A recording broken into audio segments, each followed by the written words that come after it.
Today we're going to show you a quick diagonal sash tie. Place the center of your sash over the chair's corner and bring both ends over the back diagonally. Wrap the top end around the vertical bar and tie it to secure it in place.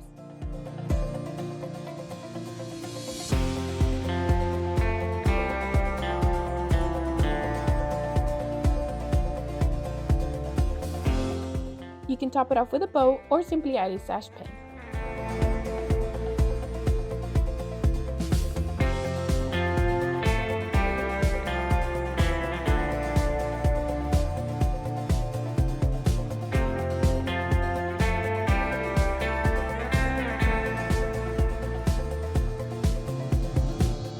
Thank you so much for watching this video. Don't forget to like, subscribe, and sub our social media pages.